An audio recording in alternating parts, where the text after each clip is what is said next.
Assalamualaikum warahmatullahi wabarakatuh. Waalaikumsalam Waalaikumsalam warahmatullahi warahmatullahi wabarakatuh. Pada pertemuan kali ini kita akan berdiskusi tentang memori, yang di mana memori ini mata kuliah mikroprosesor dengan dosen pengampu Ibu Desmira STMT. Selanjutnya materi-materi ini akan disampaikan oleh anggota kelompok kami yang beranggotakan saya sendiri Repdi Febrian, yang kedua Marcella Adi Satria, yang ketiga Alif Kausar, dan yang terakhir Maili Husnul.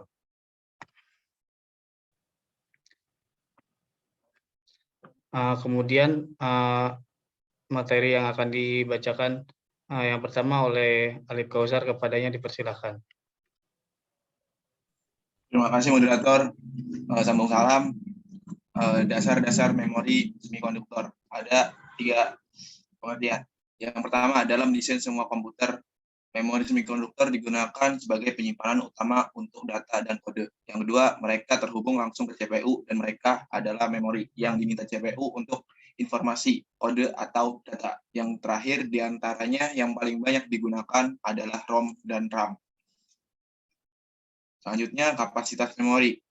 Kapasitas memori, jumlah bit yang dapat disimpan oleh chip memori semikonduktor disebut kapasitas chipnya, bit atau byte. Yang kedua, organisasi memori. Setiap chip memori berisi 2 kali lokasi, di mana kali adalah jumlah pin alamat pada chip. Setiap lokasi berisi Y bit, di mana Y adalah jumlah pin data pada chip. Seluruh chip akan berisi 2 X kali Y bit.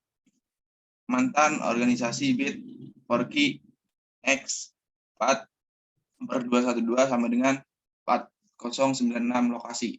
Setiap lokasi menyimpan 4 bit. Kecepatan memori, waktu akses. Poin pertama, setiap perangkat memori memiliki setidaknya satu pilih chip atau mengaktifkan chip CE atau dipilih S-pin yang memungkinkan perangkat memori. Ini memungkinkan operasi baca atau tulis. Poin B, setiap perangkat memori memiliki setidaknya satu kontrol pin. Untuk ROM dan keluaran memungkinkan EO atau gerbang G hadir. Pin EO mengaktifkan dan menonaktifkan satu set buffer reset. Untuk RAM, A baca, tulis, R atau W, atau aktifkan tulis kami dan baca aktif EO hadir. Cukup. Terima kasih kepada Saudara Alif Kausar yang telah membacakan materi. Materi selanjutnya akan dibacakan oleh Saudari Maili Husnul, kepadanya dipersilakan. Ya, terima kasih kepada moderator atas waktunya. Di sini saya akan melanjutkan penjelasan mengenai jenis-jenis dari memori. Yang pertama itu memori hanya membaca atau ROM, read only memory, kehilangan isinya saat listrik dimatikan. Disebut juga tidak mudah menguap penyimpanannya. ROM itu jika informasinya dibakar ke PROM salah, informasi tersebut harus dibuang karena sekring internal putus secara permanen. Bisa dilanjut.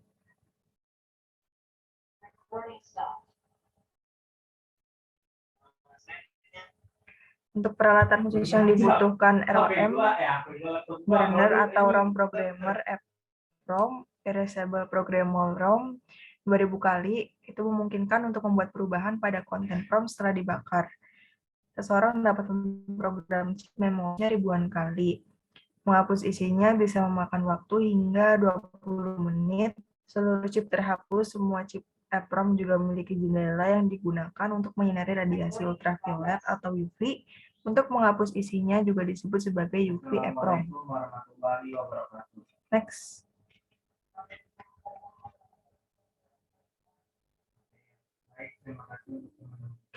Untuk EPROM sendiri atau ROM yang dapat dihapus secara listrik 500.000 kali, metode penghapusannya adalah listrik. Selain itu, seseorang dapat memilih bit mana yang akan dihapus. Biaya per bit jauh lebih tinggi daripada untuk UV EPROM.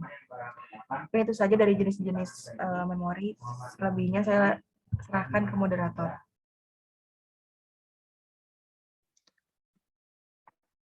Ya, terima kasih kepada Saudari Maeli yang telah membacakan materinya. Materi selanjutnya akan dibacakan oleh Saudara Marcela Desatria. Kepadanya dipersilakan. Ya, terima kasih untuk moderator dan Saudari Mali yang telah membacakan. Memori flash EEPROM, pertama proses menghapus seluruh isi memakan waktu kurang dari 1 detik, atau bisa dikatakan dalam sekejap. Maka namanya memori flash. Saat konten memori flash dihapus, seluruh perangkat akan terhapus. Meskipun memori flash dapat ditulis seperti EEPROM, mereka menemukan penggunaan terluas dalam sistem komputer mikro untuk menyimpan firmware. Selanjutnya dari jenis-jenis memori ya, RAM atau bisa dibilang memori akses acak, random access memory, di mana memori RAM tersebut memori volatil karena memutus daya ke IC. Akan berarti hilangnya data disebut juga sebagai RORWM atau memori baca dan tulis. Seperti itu moderator. Saya kembalikan lagi kepada moderator. Baik, terima kasih kepada Saudara Marcel yang telah memaparkan materi-materinya. Kesimpulan dari materi kali ini yaitu ada beberapa perbedaan utama antara chip ROM dan chip RAM.